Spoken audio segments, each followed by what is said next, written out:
Hello. Welcome to Spilling the IT. There we go. Turn down the music. Hey, everybody. Welcome to Spilling the IT. I'm Paul Burke. That's Adam Burke. Adam, how you doing? Good, Paul. How's everything going? Good. Doing great. It's Monday. Right We're on. here. How's your It's weekend? Monday. We're here. Weekend is over. Back to work. Weekend was good. Weekend was Nice. good. Yeah, got some good family time. Hung out. It's all good. How about you? Good weekend? Yeah, same thing. Just kind of hanging out. Um, what did I just watched a lot of TV.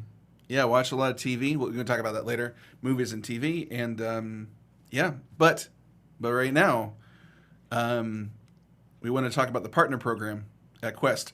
We should probably also mention that we're both with Quest Technology Management. We're here. Spilling the IT is about talking tech, partners, and today we want to talk about the partner program at Quest, giving you a little bit more information about it because we get a lot of questions on what is the partner program, how does it work, and Adam is a very smart man who can answer things like that, and I will lob questions. That's my job. Professional question lobber. Yeah, no, so last week had a partner from back in the day when we first started the program. He kind of yeah, we had an opportunity to work together again, and it just kind of reminded me that wow, like this program that we built and that's been growing for about the last 10 years has had a lot of different iterations, a lot of different kind of learning moments, if you will, as you kind of build through like understanding what the channel is, what sales partners want, all that kind of good stuff. So that was a good opportunity for anybody who's our end user out there or who uses our technology or uses our services. We consider all organizations partners, whether it's a vendor, channel sales representative, broker, agent, large integrator, whatever it is. We view the you know, basically the entire universe of IT providers and people out there as partners. But last week was a good reminder of, hey, this has been building, this has been successfully growing. It'd be fun to talk about a little bit. So So let's kind of dive in. When it started 11 years ago. 11 years ago, right?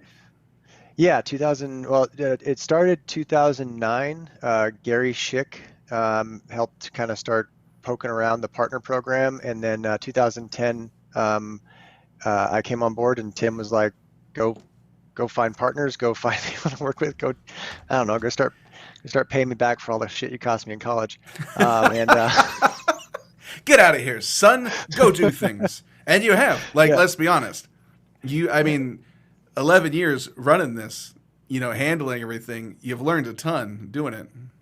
Oh, I mean, it's been a great opportunity to learn, stumble through and kind of build as you go. So yeah, it's been yeah. So we started 2010 was when we kind of in reality started going out there to people and saying, hey, we're looking to partner. We're looking to partner and work together.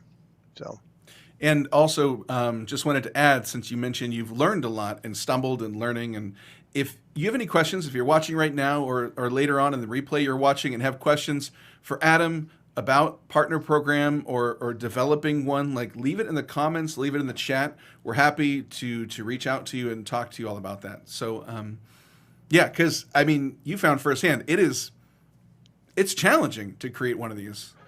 well, I mean, there are so many people in the channel. And when I say channel, it's basically distributing solutions and technology and telecommunications. And basically, there are a ton of organizations out there that help uh, vendors and suppliers Hmm. get their products to market, right? So, Quest, where we came from, we were headquartered in Sacramento, California. We've been here since '82. We kind of grew up and Tim built the company as a value-added reseller. We've been a Cisco Gold partner for a long time, so a lot of people have known us for a long time, know us as like the regional Cisco Gold partner in Northern California. Hmm. But Tim thought, probably 20, 25 years ago, how do we expand our services? Because Quest go to market is we're an IT company, and how can we help? So, you know, that's not limited to selling hardware. That's not limited to selling services, and that's not limited to only selling through traditional means of, you have an enterprise rep. That enterprise rep has an assigned systems engineer. Those two people go to call on these 20 accounts. You know, um, whatever that model is. So that um, we thought we'd go after um, uh, other companies that do what we do, but maybe don't do everything that we do, and they want to, add on revenue and add on capabilities to their portfolio of services to their existing client base. So that's been a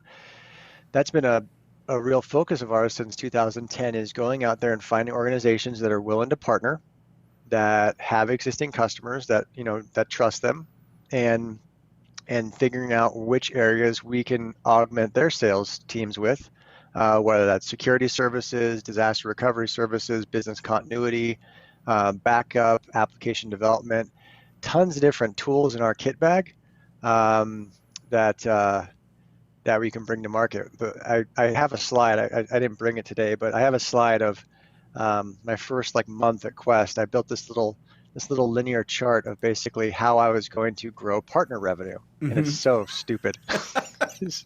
It is so stupid. I remember Fran was our CFO at the time, and she came by my desk, checking on, hey, how's the meathead boss's new kid doing?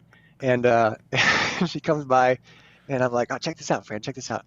And so I'm like, all right, so next month I'm going to get 5 partners, yeah, and those 5 partners are going to sell $10,000 each, Mm-hmm. and then I'm going to get 5. And it was so stupid, but I built out this little business plan of I'm going to build $1 million in monthly recurring revenue, and it's going to take me 8 months to do it. And it was so stupid, but it's this little graph. It was she's like, well, how are you going to do that? I'm like, I don't know, but that's what I'm going to do. But you So believed, Adam. You I did. believed. You know, you, Yeah, what do yeah. they call that? That you visualize it and then you manifested it. Adam, Oh, you yeah, yeah, manifested it. yeah. Manifest in one hand and do something in the other. See which one fills up faster. Did, So did it take 8 months or did it take longer? I feel like that's a very leading question, and it took is. about 8 years. Took about Okay, 8 years. okay. 8 months, Well, eight not to get years. to no, not to 1 million, but yeah, it took a while to get there. Definitely was not 8 months. But it was cool because we did get to you just go out there and start talking to people about what they're working on. Mm-hmm. Hey, what are you looking for help with? What are you working on? The funny thing is, I think Tim might have done this on purpose, but getting involved in the partner program and getting involved in other people's who are trying to deliver technology services, you really get to understand what the market is struggling with, Mm. and what your competition or frenemies are dealing with, right? So you really get to understand, okay, this organization has specialized in this vertical, but they're still struggling with the same thing that this organization that specialized in this vertical is struggling with, Mm-hmm. right? They're struggling with new leads. They're struggling with consistent staffing issues. They're struggling with predictable costs as they scale. So there's really, I mean, of course, there's different verticals, right? We operate in the cybersecurity, we operate in risk management, we operate in the hardware and software part of the channel, we operate in telecommunications and unified communications. We bundle all of those things together as a managed services provider. Mm-hmm. But when you're partnering with different firms, they're gonna share with you what they're struggling with, and then what you can do is you create services to help them achieve what they're trying to do, and then you get to evolve with the market like we always have. So partners to us and customers to us are really the same thing. What are you looking for help with? Mm-hmm. And when we started doing that, when we started building our channel program around the idea of, yes, do we have desktop as a service? Yes. Do we have backup as a service? Yes. Do we have application development? Yep. Do you care about any of that crap? Mm-hmm. Is that helping you? Do you want to sell that to your customers? Are your customers asking for you that? Or do you have something else you're looking for? So that's been, that's been a fun kind of transition with our partner program around building, same as our customers, building what they need to address what challenges they have in front of them from a sales standpoint or an IT standpoint. And I almost feel like, and correct me if I'm wrong, that by talking to a partner, and a partner is reaching so many different people that maybe we aren't as Quest, that we learn how to adapt faster and learn what's needed, because they're out there talking and figuring things out, and then we can talk to them. Does that make sense? Yeah, no, it's definitely, I think, like I don't know if it's like a traditional network effect, right? Like Mm-hmm. as you build the network, you get more and more inputs and you learn faster. I don't think we have a true network effect in that regard, but we do have. But to your point, yeah, the more people you talk to, the more kind of the landscape of the market you get, the faster we can move and adapt to what's required out there. I mean, we were just in the sales meeting this morning, and Tim was talking about the necessity to execute quickly. Mm-hmm. And I think one of the secret sauce to our success is our ability to execute and shift quickly to accommodate what's coming in. And partners are going to keep you on your toes. I mean partners have a lot of demands. That was a sigh, Adam. That was a sigh of experience. That was just, yeah. Yeah, you got to do some meditation, get a lot of miles in, get a lot of running miles in Mm-hmm. sometimes, because there's definitely there are I expectations. said, mm-hmm, like I do a lot of running miles. Like I get it, Adam. I hear you. Well, we all I have go our for tricks. drives. Drives, there you go. Yeah. But you get a lot of expectations in from partners, and everybody, people who are successful in business, everybody's got an ego, and everybody's got a preferred way of doing things. Mm-hmm. So you're not always going to see eye to eye with how other companies go to market. But what's been successful for us is, okay, we know what are kind of successful criteria for an engagement with Quest. And as long as you're communicating that to your partner and there's no missed expectations in, hey, Quest, I'd really, really, really like you to fill out this 200-page RFP and do all this work for me. It's like, yeah, no, I don't think that's going to work. Here's what we can do. Here's what we can do. But that thing over there, we're not going to do that. As long as you, in Canada, I learned this the hard way. I would sometimes go down the path of an opportunity Mm-hmm. that wouldn't necessarily match up with what Quest's go to market is, Mm-hmm. and you get burned every time. If you go away from your strategy trying to accommodate what a partner or a customer is asking for, if you deviate from that, if you deviate from what you know is successful, um, um, it'll snap back and hit you pretty good with missed expectation, or something you gotta work through. And did So you, if I can ask, did you deviate because the the return in the rewards would be so great? You're like, well, I'll deviate this one time because the win will be so substantial. Is that kind of why you I'm did gonna go it? metaphysical on you for a minute. I'm gonna go metaphysical for a minute. I did it out of fear because I fell for the trap of a limited universe for a second, and I thought, Mm, shoot, if I piss off this partner, and this is a trap you can fall into any time in the partner world. If I piss off this partner and say, no, I can't do it that way, that partner's gone and is never going to talk to me again. So mm-hmm. like when we were first starting out, we were first like calling on new partners and trying to get new agents to pick up the phone, or new people to bring us into meetings. You can sometimes fall into that limited mindset of like, hey, I got to do it this way because there's only so many partners out there. There's only so many people out there that are going to, trust me or like me to bring me in. But if you betray that, if you betray what you're actually doing, you actually set yourself up for more pain in the future. If you just stick to your guns and kind of have that uncomfortable conversation at the outset, you actually build better relationships with those partners. So like that took me probably a few years to figure that out. But if you say, no, that model doesn't really work for us, but here's how we have been successful. Mm-hmm. Um, 10 times better relationship with that partner. You're not setting up missed expectations. You're not forcing your organization to do something that's foreign to it. It's a trap. Yes, very good. Um, nice. Um, I was actually just watching Rogue One the other day, and there was another dude who was like that guy.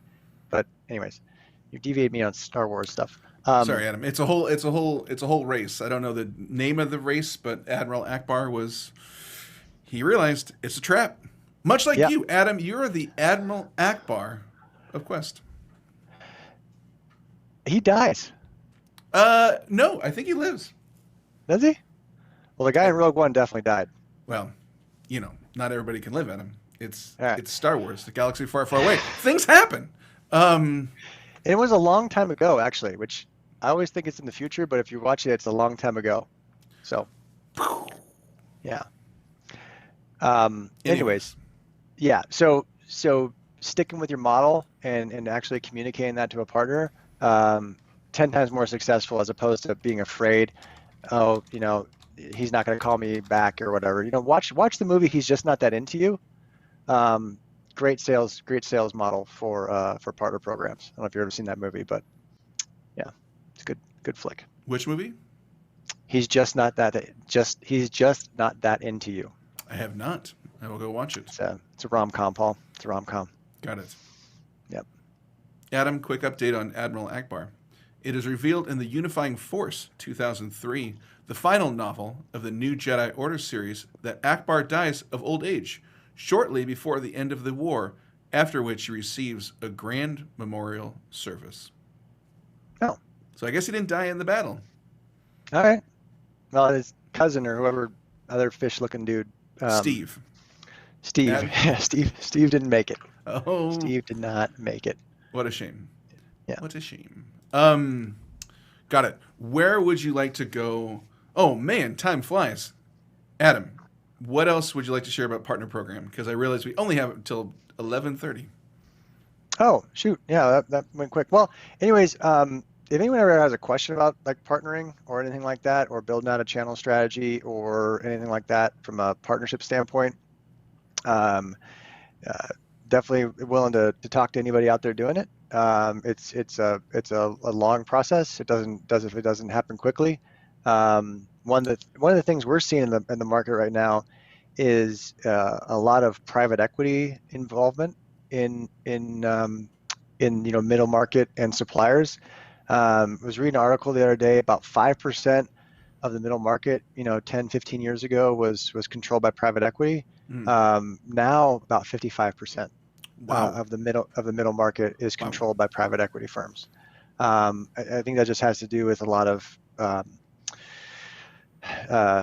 like excess capital in the market right now, looking for return and trying Mm. to find areas that they can get return. So they're buying MSPs, they're buying consultants, they're buying brokers. Um, Berkshire Partners recently invested, I think it was like $50 million in a group called Upstack. That's kind of an agency broker approach to technology consulting and distribution. So, those folks are getting into the game. So from a partner standpoint, um, um, trying to figure out what's relevant to them is always critical. That's really the only way you can be successful, or the only way I've found our team to be successful is trying to figure out what's relevant to the partner. Mm-hmm. It could be what's relevant to the sales agent out there. They're building a reputation with their clients. So, hey, you got to deliver for them. If it's an agency that's trying to grow, they want to plant you in an account, and then they want your help to help them grow across into multiple delivery areas. If it's a manufacturer or maybe a larger distributor, they want you to take on opportunities and have a good conversion rate. It's kind of trying to figure out what the what the strategy is for the partner that you're dealing with, and that's that's been how we've built the program, to where it's at today, and it's exciting. we're continuing to invest in it. We're going to continue to invest in it. It is our strategy going forward, from a partnership perspective, and it's been cool. I'm excited to see what happens next. Yeah, reach out and you'll be talking to Adam. And yeah, anything else, Adam? No, no, that's it. No, Cool. that's it right now. Couple quick things. Adam, what's worth watching? Anything happening that you're like, world, watch this thing. It'll make you better. I've been kind of getting into this Shadow and Bone series on Hmm. Netflix. It's very goofy and stupid, from a silly standpoint, but it's pretty good. It's pretty good. Nice. That's Yeah, awesome. yeah, I will say, remember the old TV show Heroes, Adam, that came out quite a while ago? yeah, Yeah. yeah. You run And it back? nope, they did not bring it back. Season one of Heroes, Adam, spectacular. Really enjoyed it. Season two, what a train wreck. Everything else, a mess. Adam, I have not felt so disappointed in a series since Heroes. I am currently watching Who Killed Sarah, on Netflix, season two. Woof. Adam, Equally as disappointed? just what a mess. Like, do yourself a favor. Just watch season one. Pretend that's the end. You will feel better for it. Season two is a wreck. They don't know what to do with it. It is Have you watched Medici? Have no you watched Medici yet on Medici. Netflix? No. Yeah, the Medici. Dude, watch Medici. It's got Dustin Hoffman in it. Oh, The Medici family of Florence. now we're Dude, go talking. for that. Go Now we're for that. talking. That is Adam. solid. Yeah, That is this solid. show's Go this go for show's that dead to me. one. I'm gonna watch Yeah, that. let it go. Let it go. Just let that one go. Okay. All right, Adam. Thank you very much, guys. What wisdom! Not only partner programs, but Adam's giving you Netflix tips nonstop. Guys, a thoughtful giver. Um, anything else, Adam? Before we call it. No, not today. Not today. I got an important pickup. My daughters are going to some type of an event, and I need to go pick up a dozen cookies at this place called Crumble. By the way, Sure. if you want to see an organization that has their social media on point Yeah. to instantly make you want to buy their stuff, go to Crumble's Instagram account. Okay. It'll motivate you to want to eat cookies 24/7. It's pretty powerful. It's pretty Great. powerful. I don't. Awesome. So if you're out there and trying to give up sugar, we've just wrecked you. Good luck. Thank you so much. We'll see you next Monday. We'll be talking about more things. This is Spilling the IT. See you later. See you guys.